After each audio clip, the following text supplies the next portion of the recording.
Supply and demand is a universal principle of human economy, found manifest in the economic agents of producer and consumer, where the consumer has needs, and the producer is possessing the supply of goods capable of addressing them. Everyone is a consumer, including all producers, whose supply, except for in cases of charity, imply their own demands. This is most obvious in the case of bartering, but is also true in cases where the producer trades their supply in exchange for currency, which has value because of its ability to attain the goods he needs. His supply itself has value to him for this reason and purpose. In this way, it could be said that supply and demand are two sides of the same coin. It is a mutual relationship in which both parties, directly or indirectly, help each other meet the needs of the other by providing to each something of economic value to the other that without their needs would be less completely satisfied as a direct result. And of course, when we speak of the producer and the consumer, we're speaking of human individuals.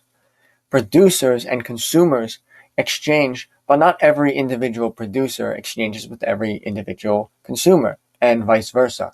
Consumers exchange with producers on the basis of their own subjective needs and preferences, and it is in the interest and of necessity of the producer to exchange his supply of goods to meet his own needs, and so producers seek and compete to accommodate this with goods of the highest utility and lowest feasible expense. As a result, the innovations of one producer can cause their success at the loss of others deemed less preferable. Having been partially or wholly beaten out by a competitor, he works backward from his own self-interest to either do what he ought to do as a producer, or alternatively propose public policy. This could be a tariff, an exclusive right, an outright ban even. Because this policy prioritizes their interests, our friend is a special interest.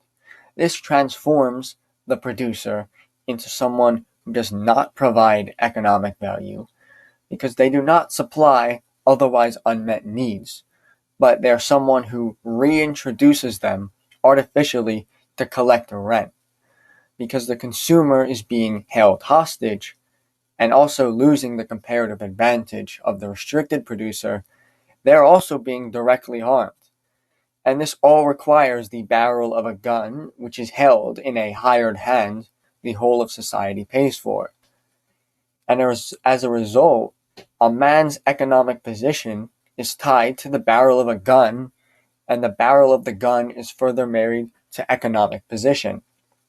These are the real effects of such a public policy that hinders commerce so that a special interest can have a greater share of a poorer wealth. In this general sketch is contained a key element that not only motivates the special interest, but also serves as the justification to the public. Whether or not you agree with this policy is whether or not you agree from a practical or moral stance that we should work backwards from this producer's self-interest. The practical stances are mostly composed of broken window fallacies, if even possible, given how obvious the destruction of other commerce is. I won't zoom in on that. The moral stances often implement elements of the broken window as well. For example, it's evil and heartless to let the glacier shut down and the glassmakers go unemployed. The practical and economic issues of the broken window render the broken window to also be a bad moral argument in a similar way. In fact, although it should have universal application, it cannot be applied consistently because it is understood, even by interventionists, that we would live in a primitive shithole. It's sometimes used as a smokescreen, but it's not the honest argument. The actual argument and belief has to be special to the type of producer desiring special treatment. Some characteristic he specifically has. Examples of this are domestic or local, being small, a perception, a field is the future, but just presently unprofitable. Even moral or elite character not present in the product itself, the good itself, but imbued by the author and his effort. This is such the case in, for example, the art debate. Now, obviously, in case you couldn't tell, this video is more of a warning so that people can stop falling for this. You get the point and can see this in all instances. And frankly, I don't have much time, but we have examples of this in the form of many cases of tariffs, intellectual property, especially patents, like in healthcare and technology, and other state-mandated exclusive rights, regulatory barriers to entry, or bans on restrictions on new technology outright. All of these have egregious examples of policy around them, and movements in favor of policy as well, and they are broad. The impulse to be a special interest is not limited to any field or size of producer. It could even apply to consumers. Childish people, as you know, will always accuse us libertarians of simply being sheep to the interests of the ultra-elite. But the main reason why libertarianism is so unpopular and policy always moves against us so often is that no class of people organically behaves in a way aligning with full consistent support of property rights and free markets. Although we believe it to be in everyone's interest to support these things, every group sees their specific interests containing special favors, and so everyone gets a special favor at everyone's expense, making us all poorer. All I've said here is redundant.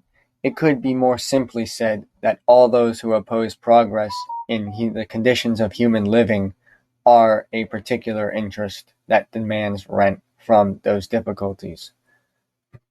Now, the reason I said that I have no time is because I'm going to the army. I'm shipping out to the army today, which is interesting because being a libertarian, I feel like I have some objections to that, and I'd like your guys' feedback in the comment section.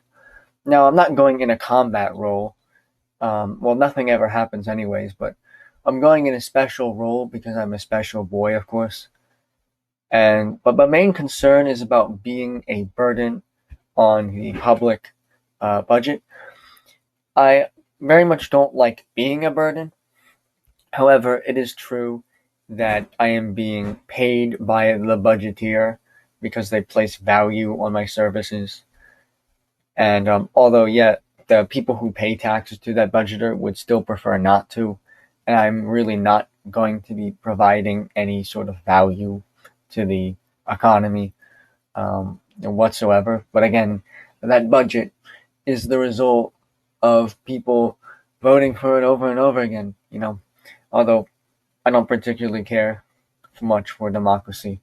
So I just want to lay that out so that you guys can, if there is anyone watching this far, can give me feedback on that in the comment section. Bye-bye. Also, because of that, I'm not going to be posting any videos. So, just had a recent oasis of never posting any videos. I'm going to drop this one, and it's going to go back to that.